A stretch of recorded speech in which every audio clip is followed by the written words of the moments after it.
Welcome to fast academy. आप देख रहे हैं CSS की क्लास 8 और आज हम बात करेंगे CSS के अंदर आउटलाइन प्रॉपर्टी के बारे में।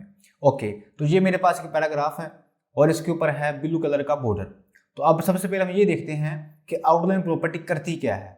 तो आउटलाइन प्रॉपर्टी जो है वो करती है ये। तो अभी यहाँ पर आपने देखा है कि जो था हमारा ब्लू कलर का बॉर्डर, उसके ऊपर एक और बॉर्डर आ गया है, इसका कलर है रेड। तो ये जो बॉर्डर है इसको बोलते हैं आउटलाइन। तो बेसिकली जो हमारा मेन बॉर्डर था वो था ब्लू कलर वाला, और इसके ऊपर जो आप देख रहे हैं लाइन जिसका कलर रेड है, इसको बोलते हैं आउटलाइन। तो ये था इसका पहला यूज, और इसका यूज एक और भी है जो मैं आपको बताऊंगा आगे चल के। तो ये मैंने कैसे किया है, आउटलाइन प्रॉपर्टी को इस्तेमाल कैसे किया जाता है, आइए देखते हैं।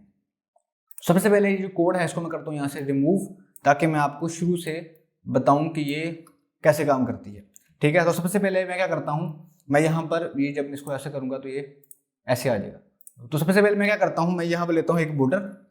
ठीक है, तो बॉर्डर जो है वो आपको लेना आता है, हमने क्लास 7 में देख लिया था, और इसका मैं कलर करता हूँ ब्लू। ठीक है, ये आ जाएगा हमारा बॉर्डर। और अब हम देखते हैं इसके ऊपर आउटलाइन, कि इस बॉर्डर के ऊपर किस तरह से आउटलाइन बनेगी। तो उसके लिए आपने करना क्या है, सबसे जो पहला आपने देखनी है प्रॉपर्टी, वो है उसका नाम है आउटलाइन स्टाइल। तो जैसे होता था बॉर्डर स्टाइल वैसे ही होता है यहाँ पर आउटलाइन स्टाइल। तो यहाँ पर आप वैल्यू कोई भी दे दें, जैसे मैंने यहाँ दे दिया सॉलिड, बिल्कुल वही वैल्यूज जो होती थी बॉर्डर स्टाइल के अंदर वही होती हैं आउटलाइन स्टाइल के अंदर। मैंने यहाँ पे लिखा आउटलाइन स्टाइल, मैं यहाँ पर आया, इसको ऊपर मैंने किया रिफ्रेश। अब देखें हमारा जो बॉर्डर है ब्लू कलर का, इसके ऊपर ब्लैक कलर का जो है एक आउटलाइन आ चुकी है। मैं क्या करता हूँ, जो उसकी है ना विड्थ, उसको मैं करता हूँ ज्यादा। तो यहाँ मैंने लिखा आउटलाइन विड्थ।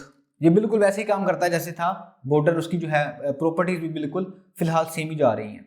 यहाँ पे आ गया आउटलाइन विड्थ, इसके मैं फॉर एग्जांपल कह देता हूँ 4 पिक्सल्स। ठीक है, तो आप देखेंगे कि हमारी जो आउटलाइन है उसकी जो विड्थ है वो ज्यादा हो गई है। अब मैं फिर जो कलर है वो भी चेंज करता हूँ। यहाँ मैंने लिखा आउटलाइन कलर, उसको मैं कर देता हूँ फॉर एग्जाम्पल रेड। यहाँ पर आप आए, इसको मैंने किया रिफ्रेश, देखें। ठीक है, तो ये जो है हमारे इस बॉर्डर के ऊपर एक आउटलाइन बन चुकी है। अब आप चाहते हैं कि आपका जो बॉर्डर है और आपकी जो आउटलाइन है उसके दरमियान कुछ फासला होना चाहिए। ठीक है, तो उसके लिए आप क्या करेंगे, उसके लिए आप यहाँ पर करेंगे यूज आउटलाइन ऑफसेट। ठीक है, और यहाँ पर आप देंगे अपनी वैल्यूज कि कितना आपको फासला चाहिए। तो यहाँ पे फॉर एग्जाम्पल मैंने कह दिया कि मुझे चाहिए फासला 3 पिक्सल्स। मैंने यहाँ पर आया, इसको मैंने किया रिफ्रेश। अब यहाँ पर आप देख रहे होंगे कि हमारा जो बॉर्डर है और जो हमारी आउटलाइन है उसके दरमियान जो है वो फासला आ चुका है। ठीक है, अब मैं आपको ये बताता हूँ कि अगर आप चाहते हैं कि ये जो 3 आपने प्रॉपर्टीज लिखी हैं, अगर आपने इसको लिखना है एक शॉर्ट हैंड के अंदर, जैसे हमने देखा था जब मैं आपको सिखा रहा था कि किस तरह से हम CSS के अंदर बॉर्डर को डिस्प्ले करा सकते हैं, तो वहां भी मैंने आपको एक शॉर्टकट बताया था। तो वही शॉर्टकट हम यहाँ पर भी यूज कर सकते हैं। तो मैं क्या करता हूँ, उसको मैं करता हूँ कमेंट। ठीक है, और इसकी जगह यहाँ पे मैं लिखूंगा सबसे पहले आउटलाइन, सिर्फ आउटलाइन लिखूंगा। उसके बाद सबसे पहले यहाँ मैं ये लिखूंगा कि जो हमारी है ना आउटलाइन, उसकी विड्थ क्या होगी। तो मैं कहता हूँ उसकी विड्थ होनी चाहिए 4 पिक्सल्स। उसके बाद मैं ये बताऊंगा कि जो हमारी आउटलाइन है उसका स्टाइल कौन सा होना चाहिए, सॉलिड, डैश, डॉटेड। तो यहाँ मैंने फॉर एग्जाम्पल कह दिया सॉलिड।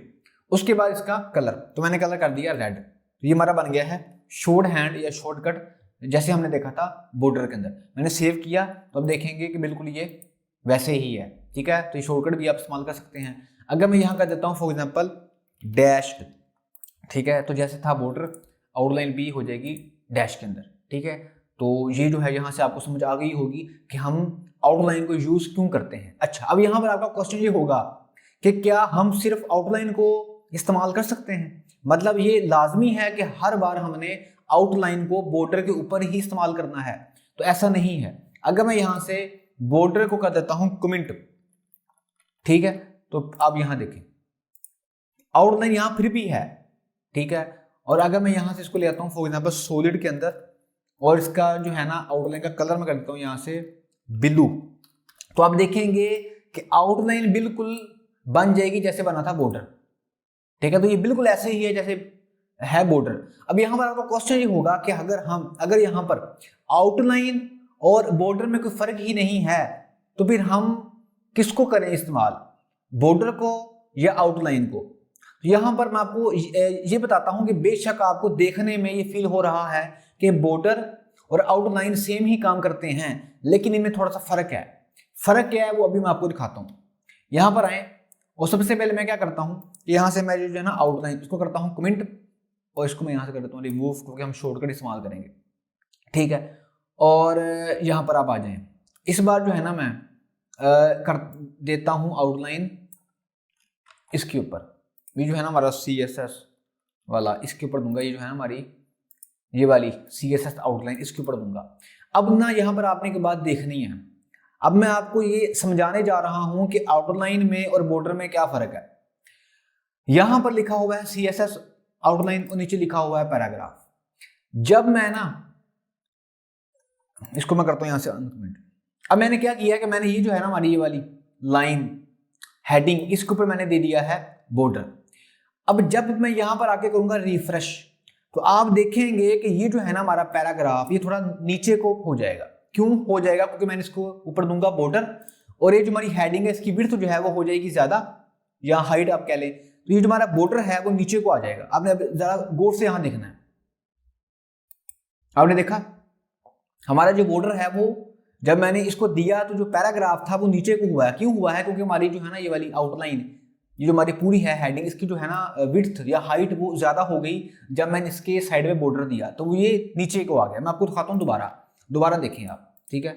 मैंने इसको यहाँ से करता हूँ मिनट्स को मैंने किया रिफ्रेश, और अब मैं दोबारा यहाँ पर आके करूँगा इसको रिफ्रेश। अब आप देखिएगा कि ये थोड़ा सा नीचे को आएगा। कैसा? तो ये प्रॉब्लम है। प्रॉब्लम ये है कि बात अगर ऐसा हो सकता है कि हमने एक फिक्स किया हुआ है अपना डिजाइन जिसकी हाइट भी खास है और विड्थ भी खास है। मैं चाहता हूं कि जब मैं इसके ऊपर बॉर्डर दूं तो हमारा जो कंटेंट है वो जहां पर है वही होना चाहिए, उसको आगे पीछे वो ना हो। हमारा जो पैराग्राफ है वो वही रहे जहां वो है, उसके ऊपर जो हमारी है ना ये वाली हेडिंग, इसके ऊपर बॉर्डर हो या ना हो, हमारा पैराग्राफ या कोई भी कंटेंट जो इस हेडिंग के ऊपर है, नीचे है, कहीं पर भी है, वो अपनी जगह से हिलना नहीं चाहिए। लेकिन जब हम इस्तेमाल करेंगे बॉर्डर, वो तो हिलेगा। तो इससे हमारा क्या होगा कि हमारा जो है ना लेआउट, हमारा जो है ना डिजाइन वो खराब हो जाएगा। उसमें अभी आपको इतना शायद फील नहीं होगा, लेकिन फ्यूचर में जब आप तैयार करेंगे कंप्लीट वेबसाइट तो वहां पर आपको इसका आइडिया होगा।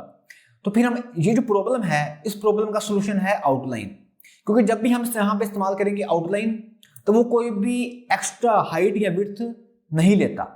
मैं आपको दिखाता हूँ मैं क्या करता हूँ। मैंने इसको कर दिया कमेंट, और बॉर्डर की जगह यहां मैं इस्तेमाल करूंगा आउटलाइन। इसकी ऑफसेट पे खत्म कर देता हूं। बॉर्डर की जगह मैं यहां पे इस्तेमाल करूंगा आउटलाइन को, ठीक है। पहले मैं आपको दिखाता हूं इसके बगैर, यहां पर आ गया। अब यहां मैं इस्तेमाल करूंगा आउटलाइन को। अब देखिएगा कि हमारा जो पैराग्राफ है वो वहीं का वही रहेगा, और इस हेडिंग के साइडों पर बॉर्डर आ जाएगा, सॉरी आउटलाइन आ जाएगी। देखिएगा अभी आपने देखा हमारा जो पैराग्राफ है वो कहीं पर भी मूव नहीं हुआ, जो थी विड्थ जो उसकी जगह थी वो वही रहा है। तो अब मेरा ख्याल है कि आपको समझ में आ गया होगा। अगर मैं जो इसकी है ना आउटलाइन की जो विड्थ है वो कर दूं फॉर एग्जांपल 10 पिक्सल, तो आप देखेंगे फिर भी कोई फर्क नहीं पड़ेगा, हमारा जो पैराग्राफ है वो जहां है वहीं रहेगा। देखा आपने? लेकिन ये मैं बॉर्डर के साथ नहीं कर सकता। जब मैं यहां पर करूंगा बॉर्डर के साथ तो यहां पर हो जाएगी प्रॉब्लम। वो प्रॉब्लम भी आप एक बार देख लें, ठीक है। फॉर एग्जाम्पल मैंने यहाँ पर बॉर्डर दे दिया 10 पिक्सल्स। अब देखिए बॉर्डर क्या करेगा, नीचे ले आया। तो मेरा ख्याल है कि आपको जो कॉन्सेप्ट है वो क्लियर हो गया होगा। ओके, तो आज हमने ये देखा कि आउटलाइन क्या होती है, उसका क्या यूज है CSS के अंदर, और साथ हमने ये भी देखा कि आउटलाइन और बॉर्डर में क्या फर्क है। आपका ये काम है कि आप करें प्रैक्टिस, ताकि आपको अच्छी तरह से हर कॉन्सेप्ट समझ में आ जाए। अगर आपको कोई प्रॉब्लम है तो आप मुझे कमेंट में लाजमी बताएं। वीडियो अच्छी लगी है तो उसको लाइक करें, और चैनल को सब्सक्राइब नहीं किया तो कर लें। आज के लिए इतना ही, अपना ख्याल रखिएगा, और अपने इस चैनल का भी मिलते हैं CSS की क्लास 9 के अंदर। CSS की प्रीवियस क्लास देखने के लिए लेफ्ट वाली वीडियो पर क्लिक करें, और CSS की नेक्स्ट क्लास देखने के लिए राइट वाली वीडियो पर क्लिक करें।